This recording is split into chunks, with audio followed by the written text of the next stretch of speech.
우리를 하나님의 동산에 하나님의 나무로 이렇게 옮겨서 심어서 열매 맺도록 하시는 하나님의 동산을 가꾸는 농부이신 주님께서 우리에게 원하는 것은 오늘 우리에게 많은 과실, 많은 열매를 맺는 것입니다. 농부가 바라는 것은 그 잎사귀나 꽃이나 그 색깔이 아닙니다. 저희 장인어른께서 저희 장모님한테 젊었을 때 많이 혼이 났는데요. 그 뭐냐면은 농사를 지을 때 그 한참 잎사귀가 이제 막 나와서 그럴 때 막 비료를 갖다 뿌린다는 거예요. 그러면은 잎사귀가 파랗게 막 나오는데 이게 좋은 게 아니라 그게 웃자라 가지고 그의 농사가 잘 안 되고 그렇다는 거예요. 그런데 농사를 잘 모르시는 우리 장인어른이 막 비료를 이렇게 뿌려가지고 사람들이 볼 때, 야, 너네 이제 뭐가 잘 크고 벼가 아주 튼튼하게 자란다. 그 소리 듣는 게 좋아가지고 막 뿌렸다는 거예요. 근데 사실은 농부가 바라는 것은 그거 아니잖아요. 그 잎사귀나 색깔이 푸르고 왕성하게 보이는 목적이 아니라 그의 가을에 그 벼에서 나오는 열매, 그 곡식이 아주 튼튼해가지고 알곡이 가득 이렇게 이제 수확하는 거 아니겠어요? 우리 하나님 앞에서 하나님도 바라시는 것은 우리가 이 세상에서 사람들 보기에 참 멋있다, 참 대단하다, 참 잘한다, 그렇게 그런 소리만 들으려고 오늘 우리를 이 땅에서 건강하게 살아갈 수 있도록 모든 환경과 여건을 조성해서 축복하신 것이 아니라는 것이죠. 최종 목적은 뭐냐면 우리 한 사람 한 사람이 그 가을에 곡식이 결실하여 알곡이 되어 곡간에 들어가듯이 우리의 영혼이 완전한 성숙과 성화를 통해서 그리스도의 장성한 분량이 되고 그 영혼이 하나님의 나라에 넉넉하게 들어가되 자기뿐만 아니라 가정과 지역과 민족 속에 하나님 앞에서 많은 수확을 거두는 것, 그것을 하나님 원하신다는 것이죠. 그래서 그렇도록 하기 위해서 오늘 우리는 하나님 앞에 많은 열매를 맺어야 하는데 처음에 시작하는 회개의 열매에서부터 의의 열매, 생명의 열매, 성령의 열매까지 풍성하게 열매를 많이 맺는 것, 그것이 하나님의 뜻입니다. 그래서 오늘 우리가 그와 같이 하나님께서 찾으시는 영혼의 결실, 영혼의 풍성한 열매를 맺도록 하기 위해서 가장 우리가 중요하게 생각해야 할 것은 뭐냐면 말씀과 기도입니다. 말씀은 우리의 영혼이 자라게 하는 소재이고 영양분입니다. 그 말씀은 또한 우리에게 나아가는 그 모든 길이 되어주고 방법이 되어줍니다. 그리고 그 하나님의 말씀을 소재로 삼아서 우리가 일을 하는데 그 일이 뭐냐 하면 성도의 기도입니다. 주님은 우리에게 이 일을 행하시는 여호와, 그 일을 지어서 성취하는 여호와라고 그랬습니다. 그런데 그 하나님께서 이 일을 하실 때 혼자 하는 것이 아니라 우리와 동역하십니다. 그리고 우리에게 요청하십니다. 이 일을 행하고 그 일을 지어 성취하는 여호와가 너에게 말하노라. 너희는 내게 부르짖어라. 내가 내게 응답하리고 내가 알지 못한 크고 비밀한 일을 내게 보이리라. 그 하나님이 우리를 위하여 이 일을 하실 때 우리도 하나님과 함께 이 일을 해야 하는데 그 우리 성도의 일이 뭐냐면 하나님 말씀을 소재로 삼고 우리가 주님께 기도하는 것이다. 근데 하나님은 일을 하시는데 우리가 누워있어요. 제가 옛날 시골에 보면은요, 못된 자녀들이 있습니다. 어떠냐면, 부모가 밖에 와서 일을 하는데, 밤이고 낮이고, 이 장성한, 건강한 사람이 방에서 딱 버티고 앉아서 나가서 일도 안 하고, 담배나 콩밥국 어른 앞에서 피우고, 그리고 꼼짝달싹도 안 합니다. 그리고 저녁에 그 일하고 돌아온 부모가 거기서 밥 해주면 그것도 척 받아가지고 먹고, 정말 제가 학생 때지만은요, 그냥 끄집어내가지고 마당에서 한 귀퉁이 막 내려치고 싶을 정도로 인생을 너무 엉터리로 사는 모습을 많이 보았어요. 꼭 그와 같이 우리가 그렇다는 거예요. 오늘의 우리가 하나님이 그 아들을 보내어서 그 아들이 죽기까지, 십자가에 매달려 죽기까지 일하시잖아요. 주님이 뭐라고 말씀하냐? 내 아버지가 일하신 나도 일한다. 일을 하는데 우리는 뭐냐면 펀펀히 누워서 TV나 보고 이상한 생각이나 하고 그리고 놀고 앉아있는 거예요. 좀 더 자자, 좀 더 졸자. 손을 보고 좀 더 눕자. 게으름이 끝이 없고 말이죠. 기도를 안 해요. 대부분의 신자들이 무슨 생각을 하고 있냐, 현대 신자들이 교회 가서 설교를 들었으니까 난 다 됐다 생각하고 그 내용을 아니까 내가 이제 신앙이 있는 것 같이 느껴집니다. 그래서 자기가 신앙이 있다고 말합니다.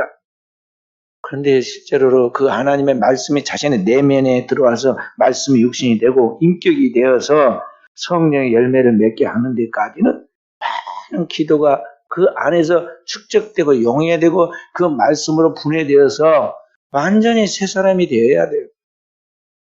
그런데 그렇게 하는 과정이 뭐냐면 그게 성도의 기도인데 이게 시험방져졌어요. 그래고는 들었으니까 자기가 다 아는 것이니까 자기가 영성이 뛰어난 줄 알아요. 그래서 말로는 천사하고 말로는 이길 자가 없어. 어떻게 말들을 잘하니까. 그래서 하는 열매를 보아 그 나무를 안다. 행위를 보면요. 순 엉터리. 현대인들은 또 그렇게 말합니다. 내가 하나님께 대하여 이야기하고 만날 때마다 하나님께 대하여 이야기하고 그리고 늘 하나님에 대해 생각하고 있으니까 나는 기도를 막 하고 있습니다. TV에서 보면 뭐 보기도 하고 차를 타고 다니면서 극동방송을 듣기도 하고 찬양도 듣고 그러니까 나는 기도합니다. 그러니까 아주 굉장한까지 이야기하는데요. 기도의 기자도 모르는 완전히 초보가 지금 자기가 지금 어떤 수준인지 모르고 막 입을 함부로 돌리는 거예요. 그게 기도예요. 그것은 기도의 정신을 가졌다는 것이죠. 기도에 대하여 지성적으로 내가 좀 이해를 해가는 그런 정도의 그건 기도가 아니에요. 오늘 우리가 살고 있는 사회를 알아야 하는데 우리가 살고 있는 이 사회는 인간의 욕망에 움직이는 사회예요.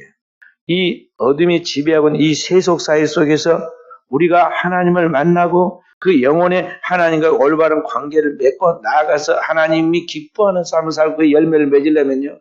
영적인 거대한 싸움을 싸워야 한다고. 그냥 주어지는 게 아니다니까요. 그런데 교회 다녔고 예배 드렸고 찬양 두 곡 듣고 그런 라디오 뭐 듣고 다니까 그것이 지금 자기가 영성 있는지 알죠. 조금만 유혹만 하면 벌렁 넘어져가지고 타락하고 순간에 죄 짓고 크리스찬이 아닌 이상한 크리스찬도 아닌 이상한 세상 사람들도 그렇게 아는 짓을 하고 다니잖아요. 영역이 없는 거예요. 영의 분별력이 없고 영 하나님 말씀 지킬 능력이 없다는 거죠. 그리고는 넘어져서 무슨 생각하냐면요. 아휴, 이번엔 내가 마음이 약해서 그래 좀 다음부터는 절대 안 넘어져야지. 마귀는 뭔지 알고요. 그 방법 아니 다른 방법을 써요. 그리고 다르게 봐서 시험을 한다니 금방 넘어져 또. 한번 지기 시작하면 그 사람 끝까지 져. 이기는 습관을 가져야 하는데 맨날 코가 깨져가지고 그 앞에만 서면 기가 죽어. 기도는 그런 게 아니에요. 그렇게 하는 게 기도가 아니에요. 기도는 성도가 자신의 전 존재와 인격을 비워서 내 영혼의 지성사에 하나님께 너희 몸이 하나님의 성전인 것과 하나님의 성령 너희에 거하신다고 그랬잖아요. 정말 내 마음의 지성소에 나와 함께 하시는 그 하나님을 만나는 거예요. 내 마음, 내 신체와 함께 내 감성과 지성과 의지의 모든 걸 다 쏟아가지고 전 인격이 통합되어서 내 안에 거하시는 그 하나님을 내가 만나는 작업이 그게 기도다 이 말이에요. 근데 그게 뭐 차 운전을 하면서 이것저것 보면서 그게 되겠어요? 안 되는 거예요. 깊이 하나님 앞에서 주님과 내가 일대를 서서 세상도 나도 완전히 의식되어지지 않고 감각되지 않고 오직 주님과 함께 마치 야곱이 그 야복강에서 씨름하듯이 그렇게 부르짖고 기도하고 나아가면 내 마음속에 내 인간의 본능이 갖고 있는 그 모든 정력이 다 사라집니다. 내에 있는 모든 나의 의식이 수면 아래 꿈틀고 있는 내 안에 있는 욕망들이 다 잠잠해지고 맑은 물이 그대로 비치듯이 내 안에 하나님 앞에서 투명한 상태가 돼요. 그러니까 하나님과 내가 서로 마주보는 그런 상태예요. 이것을 영어로 하면 패션네스니스라 무정욕의 상태. 내 안에 일체의 정욕이 제어되고 통제되는 상태가 돼요. 이걸 헬라 말로 아파테이아라고 하는데요. 주님과 내가 연합되어 있는 상태가 되는 거예요. 바로 그런 상태에 들어가서 주님께 부르짖을 때 주님의 말씀을 붙잡고 오직 주님 말씀만 생각나는 거예요. 붙잡고 주 예수 그리스도의 그 생명의 이름으로 기도할 때 전능하신 창조주이고 구속주인 그 주님, 그 절대자를 내가 만나게 되고 그렇게 그 절대자를 만나서 주님과 교통하는 가운데 나의 참자 하나님 안에서 본래 나에게 주신 하나님의 형상이 회복되는 거예요. 그렇게 제대로 된 기도 생활이 이루어지면 그동안 나를 집어 삼켜가지고 마음대로 끌고 다니면서 지배하였던 모든 죄악들이 그리고 죄의 욕망들이 모두 다 포기되고 사라집니다. 그리고 나는 온전히 그리스도를 전적으로 의존하게 되는데 그때 위로부터 하나님의 선한 에너지, 그 하나님의 성령께서 우리 안에 들어오셔서 우리를 새롭게 어루만져 재창조하십니다. 그래서 그 영혼의 영적 자유와 평화가 그리고 충만한 기쁨이 넘치게 되는 거예요. 그것을 뭐라고 하냐면 성령 충만하다. 성령 충만. 그래서 초대교회 성도들이 은혜와 막 기쁨이 넘쳐나고 매를 맞으면서도 기뻐서 어쩔 줄 모르고 죽는다고 그랬는데 순교의 자리에 주저하지 않고 앞다투어 나아갈 수 있었던 것은 바로 진짜 이런 영적인 상태가 되었기 때문에 수준 높은 영의 상태가 되었기 때문에 그렇게 됐던 걸 알아야 돼요. 그로부터 2000년이 지나 문명과 문화가 발달하고 살기가 여유 있어지고 얼마나 좋은 혜택을 사는 우리는 과연 그 수준에 따라가고 있나요? 초대교회 성도들은 대부분의 여자들이었고 노예들이었고 가난한 고아와 과부들이었어요. 대부분이. 성경에 그런 이야기 나오잖아요. 막 고아와 과부들 돌보는데 이쪽 사람은 더 많이 돌봤다 저쪽 사람은 더 많이 돌봤다고 다툼이 일어나서 교회에 분열이 생기려고 그러니까 집사를 세워가지고 그 일을 감당하러 그런 이야기 성경에 사도행전 6장이 나오잖아요. 사회적 신분과 그 여러 가지 환경 조건은 그 시대의 지도권을 가지고 있는 기득권층에 비하면 따라갈 수 없는 최하층의 사람들이었지만 그들이 영적인 수준만큼 하늘에 다다르는 영성과 영력을 소유한 성령 충만한 사람들이 있다는 거죠. 그러니까 영이 강한 사람이 세상을 이기잖아요. 강한 영의 소유자는 초대교회 성도들이 마치 물 밀듯이 밀고 나아가서 그 땅에 있는 모든 유대인들뿐만 아니라 이방인들까지 다 한 시대에 정복해서 그 세계를 그리스도의 계절로 만들고 그리스도의 복음이 이루어지도록 만들었다는 것이죠. 그 흐르는 복음의 물결이 2000년 동안 계속 굽이쳐서 오늘 이 땅 동방의 끝인 우리나라에까지 온 거예요. 오늘의 우리는 바로 그러한 거룩한 영성과 영력을 이어받은 성령의 사람들이 되어야 해요. 주님의 진정한 제자가 되어야 한다는 것이죠.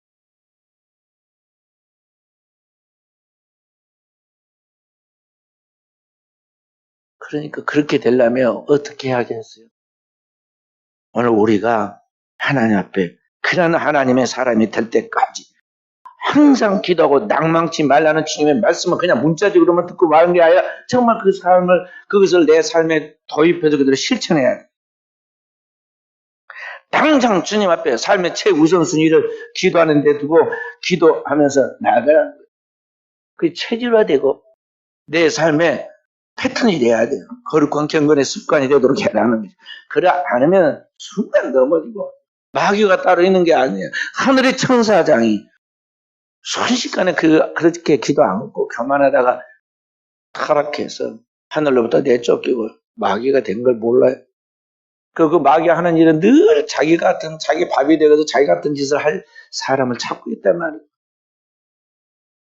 거기에 넘어가지 않아 우리가 정신을 차리고 쉬지 않고 기도해야 하는 것입니다. 언제 기도했냐? 오늘 당장 지금 기도하라는 거죠. 딱 감동이 올 때, 은혜가 될 때, 하나님이 내게 기도해야 한다고 느끼게 해줄 때, 바로 그 자리에 무릎을 탁 꿇고 바로 기도해야 돼요. 조금만 더 지나가면요, 야, 기도가 잘 안 돼요. 예배가 끝나고 나와서 저기 조금 있으면 금방 영감이 사라지고요, 그 다 잊어버려요. 바로 그 자리에서 무릎 꿇게 돼요. 우리나라의 유명한 성결교회 부흥사에 이성복 목사님이라는 계셨는데요. 이분이 이렇게 집회를 간다고 하는데 옛날에는 다 시골길이잖아요. 가다가 감동이 옵니다. 기도하고 논바닥에 그냥 그가 철푸덕 앉아가지고 부흥회 가는 사람이 그 자리에서 막 성령이 충만할 때까지 기도해요. 그러니 그 집회가 그냥 부흥이 안 되고 은혜가 안 되겠어요. 한 시대에 쓰임받은 일꾼들이 있었어요. 거룩한 영적인 그런 믿음의 사람들을 우리는 보면서 선한 경주로 경주해야 돼. 우리도 지지 않아야겠다. 나도 지지 않아야겠다. 그런 거룩한 꿈을 가지라는 것이죠. 꼭 못된 것만 배우려고. 안 좋은 것만. 다른 교회는 그렇게 안 하던데요. 교회 슬렁슬렁 잘 다녀도 다 뭐 일도 잘 되고 형통하고 재밌게 잘 살던데요.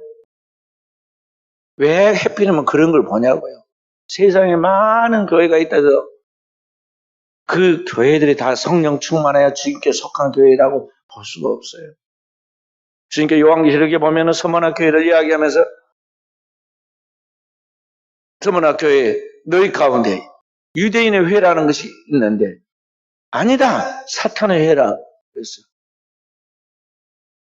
그 중에서 잘 믿는다고 하는 유대인들 아브라함의 후손의 혈통으로서 잘 믿는다고 하는 다윗의 뿌리 있는 그 후손들이 있는데 주님이 영적으로 보니 그게 뭐냐면 완전히 사단의 소굴이더라는 거죠. 사단의 위가 거기에 있도다. 위라는 것은 사단의 보좌를 말합니다. 우리는 속지 말아야 돼. 마귀가 그렇게 말합니다. 지금은 내가 얼마나 지금 바쁘냐. 중요한 일도 있고 몸도 마음도 피곤하니 다음에 하자. 그렇게 말합니다. 그냥 그 말을 들으면 내가 그냥 편해지고 다음에 이제 잘할 수 있을 것 같이 기분이 듭니다. 근데 마귀에 속지 말아야 돼.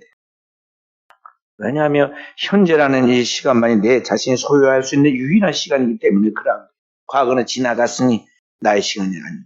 내일은 아직 오지 않았으니 내 시간이 아니에요. 오늘만이 나의 시간이에요. 그럼 오늘을 새롭고 선용해서 잘 소중하게 활용하는 그 사람만이 하나님께서 그 사람을 통해서 역사하신다는 것을 알아야 돼요. 그러면서 볼 때 우리 영적인 크리스찬들 생각해 나는 오늘이라는 이 소중한 시간을 어떻게 보내고 있느냐는 거죠. 어떻게 보내고 있느냐. 다 사람들은 세상에서 앞에서가 으뜸되고 높아짐을 원하죠. 하나님 앞에서도 그렇게 되기를 원하면서도 실제 그렇게 하고 있느냐? 그렇게 하지 않잖아요. 그 열매를 보아 그 나무를 한다. 결과를 보면 그 사람이 삶 전체에서 복받을 사람인가 아닌가를 금방 알 수 있다는 것이죠. 우리 인생은 모두 다 시간이란 배를 타고 인생의 강을 흘러가는 존재들이에요. 강물이 쉼 없이 흘러가듯이 이 시간이 멈추거나 붙들어 맬 수 없이 흘러갑니다. 그리고 그 강물에 우리가 배를 타고 가듯이 우리가 지나가고 있는데 오늘 지금 내 앞으로 흘러가는 그 강물은 영원히 흘러가서는 다시 돌아오지 않고 머무르지 않아요. 그 물은 이 땅에서 영원하지 않다는 거죠. 그렇기 때문에 오늘 내가 서 있는 이 시간만이 실제는 나의 시간이고 내가 소중한 시간이라고 알고 이 시간을 하나님 앞에서 사람이 보기에 기쁘고 누가 좋아하고 덜 좋아하고가 아니라 하나님 보시기에 기뻐하는 그러한 시간을 삼아라. 바로 그 소중한 시간을 우리가 살아계신 나의 생명의 주님께 기도해야 하는 것입니다. 그래서 그리스도인은 삶을 살아갈 때 영적 삶을 살아가려면요 기도 최우선 정체를 딱 정하고 그것이 삶의 몸에 배도록 해야 돼요. 왜냐하면 물고기가 육지에서 오래 떠나가가지고 오래 있으면 죽어버립니다. 물고기들 중에 이 물 밖에 나와서 잠깐 사는 물고기들이 있습니다. 근데 그게 오래 지나가면 죽어버려요. 물고기는 잠깐 나오지는 많은 육지에 나오지만 바로 물속에 또 들어가야 돼요. 그와 똑같은 원리입니다. 오늘 성도는 자신의 기도의 골방에 들어가서 이 세상 사람들과 그렇게 오래 보내지 않도록 자신의 내면의 하나님과의 만남을 통해서 그 영혼의 고요함이 고갈되지 않도록 계속 기도하는 게 필요한 거예요.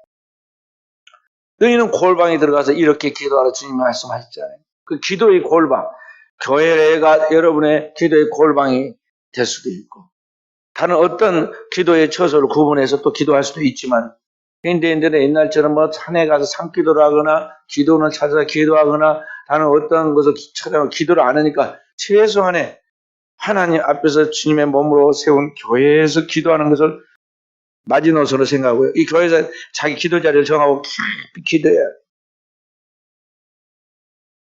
그렇지 않고 얼쩡거리고 슬렁슬렁 다니면요. 아무리 큰 저 밀림의 사자도 이길 수 있는 둥치를 가지고 있는 소떼도 말이요. 여러 마리가 있을 때는 사자도 함부로 못합니다. 그런데 혼자 어슬렁거려 다니면요. 사자 밥이 되어버려요. 금방 사자 때 10마리가 와가지고 물고 공격하면요. 그 큰 둥치가 결국에는 사자에게 먹히고 말 똑같아요. 오늘 우리가 하나님 앞에 그리스도의 몸된 공동체를 통해서 영적으로 깨어서 기도하는 그 영성의 그 바다 안에 들어있어야지. 그렇지 않고 이 세상에 있는 것들에 거기에 순간 눈이 돌아가고 거기에 마음을 빼앗기고 거기에 재미를 느껴서 그 쫓아다니고 그렇게 해서 자신의 안에 있는 영성이 고갈되면은 순간에 마귀가 틈을 타가지고 마귀 밥이 되는 거예요. 예수님의 12제자 이야기 나오잖아요. 다른 제자들은 늘 기도해요. 예수님 앞에 따라다니면서 따라 계속 기도를 했어요. 그래서 사실 그 기도가 흉내만 냈잖아요. 왜냐하면 시작은 했는데 나중에 보면 끝에 가서 다 제자들은 작고 예수님만 기도하잖아요. 그래도 아는 것보다는 100배 나았어요. 근데 그 시간에 돌아다니는 사람 하나 있었어. 누구예요? 가룟 유다. 바빠.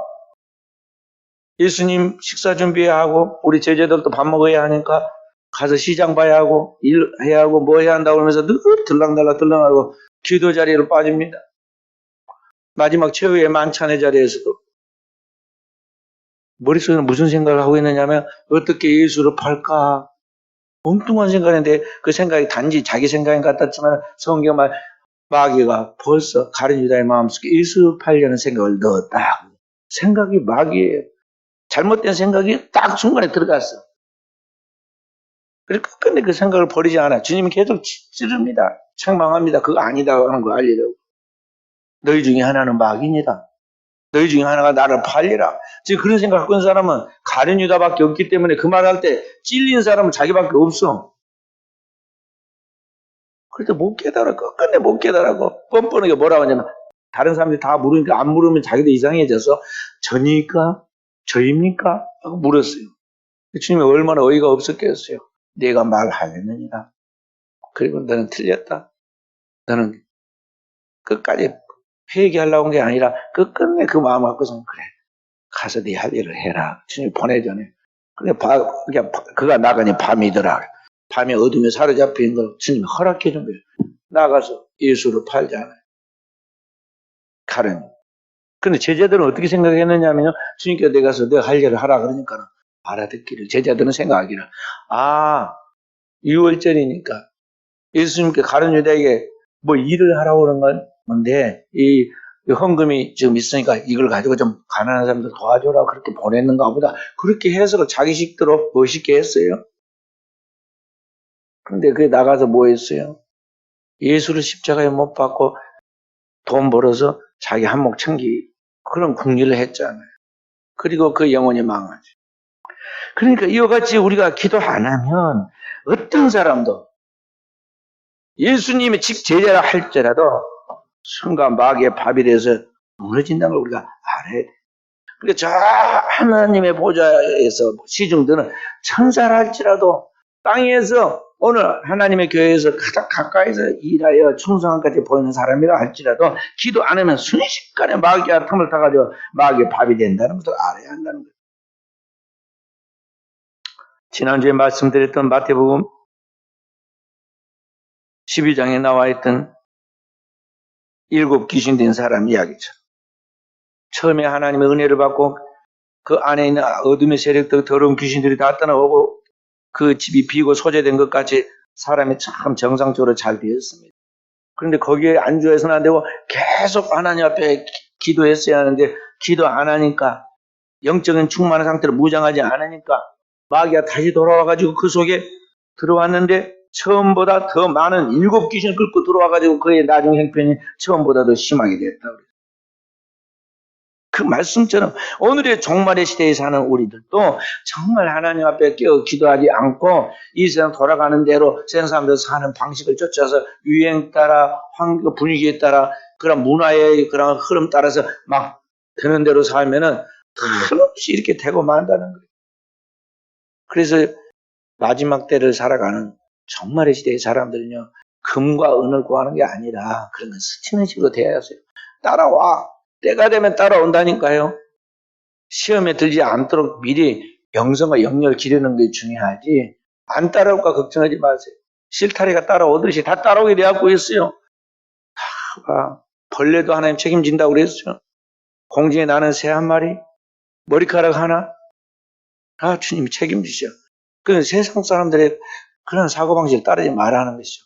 그리스도인은 이 종말의 시대에 하나님 모든 걸 책임질 줄 알고 진짜 중요한 것을 우선순위로 삼아야. 그게 뭐냐면 먼저 하나님의 나라와 의를 구하여 그 영혼이 잘 되는 거예요.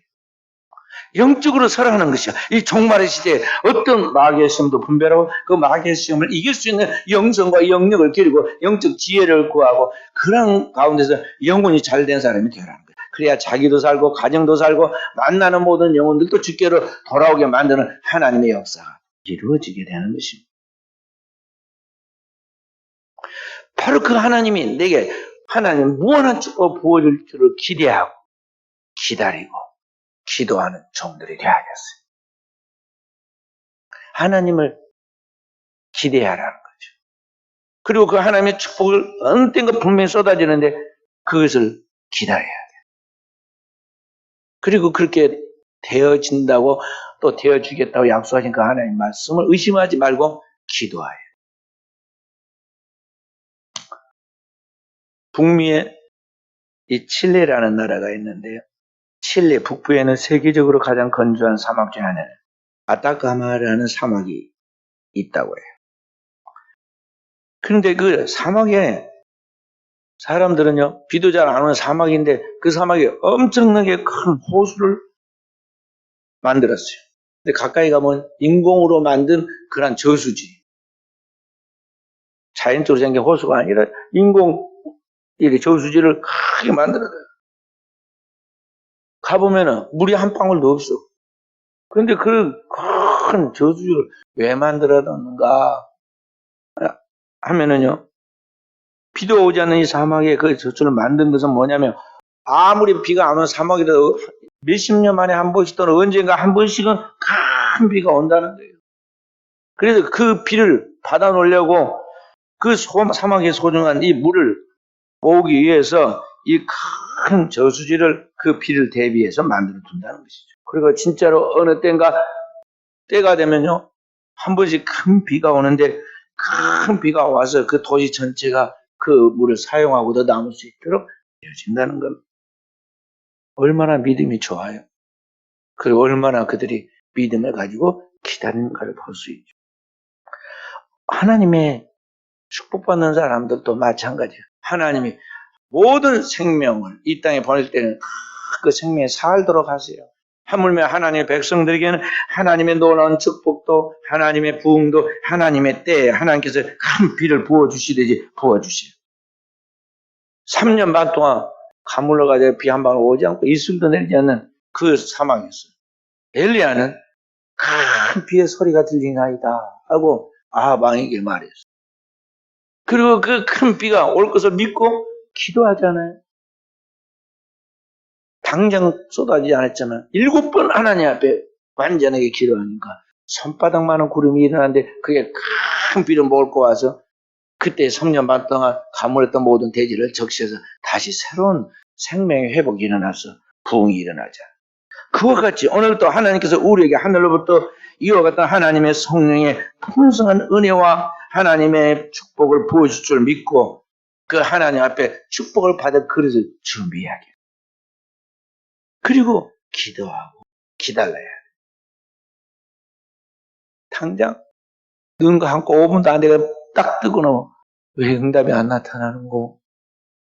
그렇게 조급하게 생각해서는 안 돼. 애기들이나 그렇게 하죠. 애기들. 기도하고 기다려. 때가 되면 하나님께서 축복하십니다. 말씀 그대로. 아브라함이 하나님 말씀하셨잖아요. 아브라함아,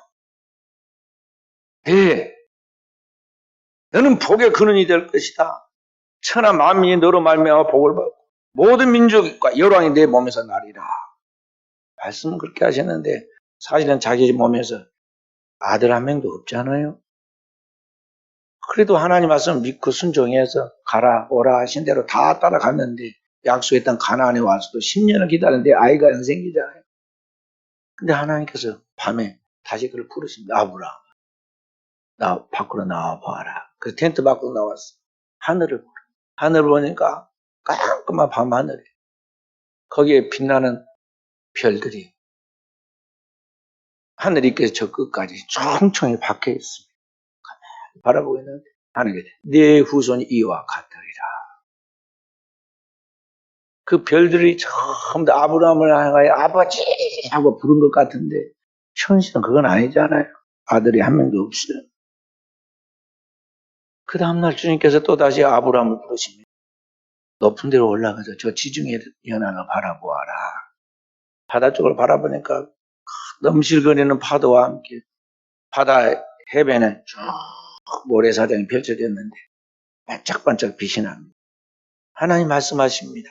내 후손이 저 해변의 모래알과 같다.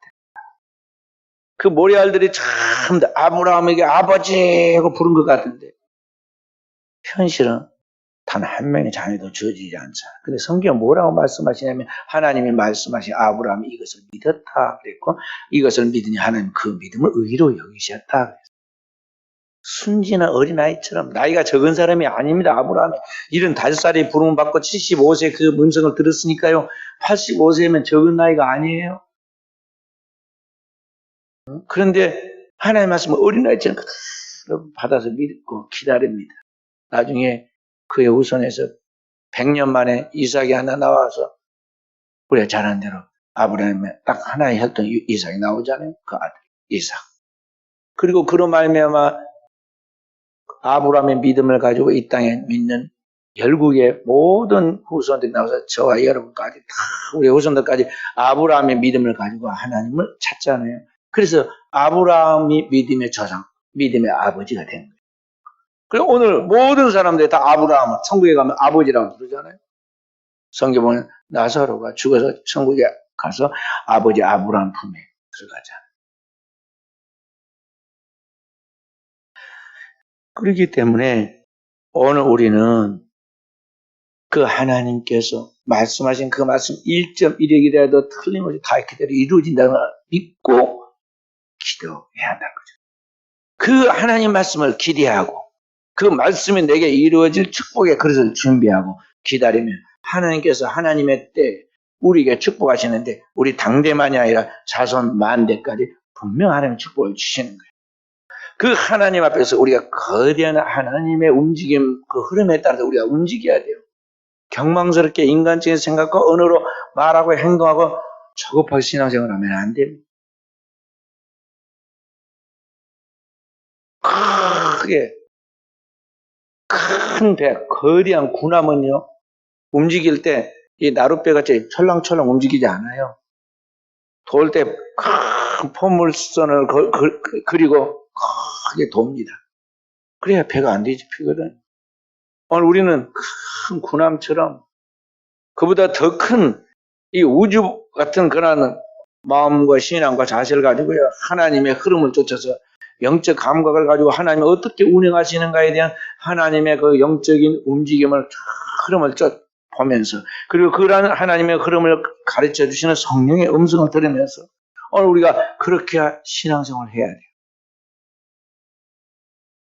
그때 이제 우리가 주님 앞에 서게 될 것인데, 어느 날 어느 순간인가 분명히 우리가 주님 앞에 가고 서게 되는데, 그때 우리 하나님 앞에 고백하기를, 하나님 당신이 옳았습니다. 당신이 하는 일이 잘 하시는 일이었고 가장 최고였습니다. 고백할 날이 오게 되는 거예요. 오늘도 저와 우리 사랑하는 성들이 이 큰 믿음의 소유자로서 하나님의 축복을 받도록 기도하고 또 기도하여 영적인 변화와 성화와 성장을 이루어서 주님이 기뻐하시는 영혼의 열매를 많이 맺는, 결산을 하시는 하나님 앞에 잘했다, 착하고 충성된 종이라는 칭찬을 받는 종들이 되어지기를 주의 이름으로 축원드립니다.